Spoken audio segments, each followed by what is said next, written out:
इलाहाबाद की शांत गलियों में सुधा और अमित के प्यार की कहानी आज भी काफ़ी चर्चित है। जहां दोनों का प्यार मुकम्मल नहीं हो पाया, लेकिन अमित ने सुधा के प्यार को सदा के लिए अपने मन में बसा लिया। इस दुख भरी प्रेम कहानी की शुरुआत कैसे हुई, चलिए जानते हैं। सुधा इलाहाबाद विश्वविद्यालय में प्रोफेसर डॉक्टर अंकुश शुक्ला की बेटी थी। वहीं अमित इलाहाबाद विश्वविद्यालय में पीएचडी कर रहा था।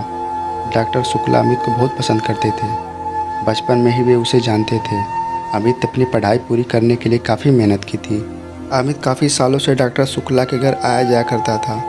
इसी दौरान सुधा और अमित गहरे दोस्त बन गए। सुधा बिना एक शब्द कहे अमित के मन को पढ़ लेती थी।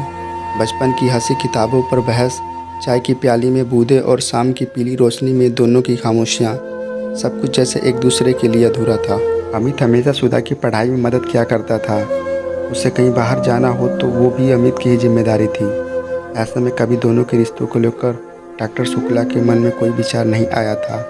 सुधा और अमित मन ही मन एक दूसरे से प्रेम करते थे, लेकिन कभी उन्होंने इस बात को स्वीकारा नहीं था। अमित को पता था कि वह एक गरीब ब्राह्मण है, जबकि सुधा एक संपत्ति परिवार की इकलौती संतान है।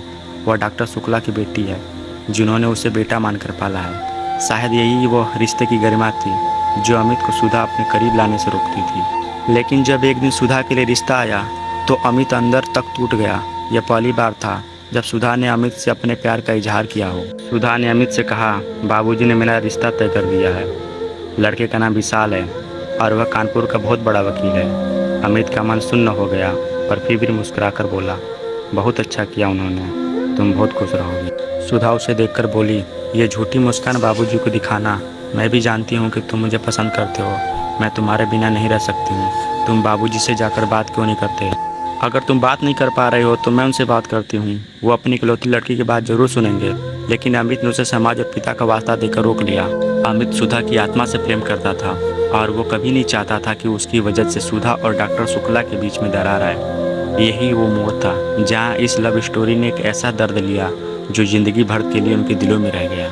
आखिरकार सुधा का विवाह तय हो गया। विवाह के दिन जब विदाई हो रही थी, सुधा की आंखें अमित को ढूंढ रही थी, लेकिन वह कहीं नहीं दिखा। वो जानती थी अमित की अनुपस्थिति ही उसका सबसे बड़ा विदाई उपहार थी। सुधा चली गई, पर अमित के भीतर एक खालीपन छोड़ गई। यह ऐसा खालीपन जिसे वो भरना चाहता था, पर सुधा के अलावा उसे कोई और भर नहीं सकता था। वो आत्मविहीन हो गया। अमित अब डॉक्टर शुक्ला के यहाँ ही रहने लगा था। सुधा और अमित के अलावा उनका कोई और था भी नहीं। अब अमित दिन रात किताबों में खोया रहता। उसकी पीएचडी पूरी हो गई और वह प्रोफेसर बन गया। दिन भर वह कॉलेज में लेक्चर अटेंड करता और उसकी रातें तन्हाइयों में कटती। समय बीतता गया। सुधा ने अमित को कई पत्र भेजे, लेकिन उसने एक भी पत्र का जवाब नहीं दिया। शायद उसे लगने लगा था कि सुधा उसे इतना भी प्रेम नहीं करती थी कि वह उसके लिए सब कुछ छोड़ देती। इसी विचार ने सुधा के प्रति प्रेम को कम कर दिया था। 1 साल बीत गया। इसी बीच सुधा मुश्किल से एक दिन के लिए अपने मायके आई होगी। लेकिन एक दिन अमित किसी मीटिंग से लौट रहा था, तभी उसके सामने से एक कार गुजरी और उसमें बैठी आंखें उसी की तरफ देख रही थी। कार शुक्ला भवन में आकर रुकी। कार में सुधा थी। अमित ने 1 साल बाद सुधा को देखा था। वही आंखें, वही मुस्कान, लेकिन अब सुधा की आंखों में एक अजीब सा सन्नाटा था। सुधा जानती थी कि अब वह विवाहित थी, पर उसमें वही आत्मा थी जो अमित से जुड़ी थी। अमित ने सुधा से पूछा, तुम खुश हो? तुम्हारे बिना कभी नहीं हो सकती, सुधा ने मुस्कुराते हुए कहा। उस दिन पहली बार अमित को एहसास हुआ कि जिस प्रेम को उसने समाज के बंधनों के चलते त्याग दिया था, वो अब उसी प्रेम का गुनहगार बन गया है। डॉक्टर शुक्ला के बारे में सोचते सोचते उसने सुधा के साथ कितना बड़ा अन्याय कर दिया था। अमित ये सब सोच ही रहा था कि सुधा उठी बोली, अमित तुम चिंता मत करो, मुझे अब कुछ नहीं कहना है। हाँ, मैं जानती हूँ तुमने मुझे कितना प्रेम किया।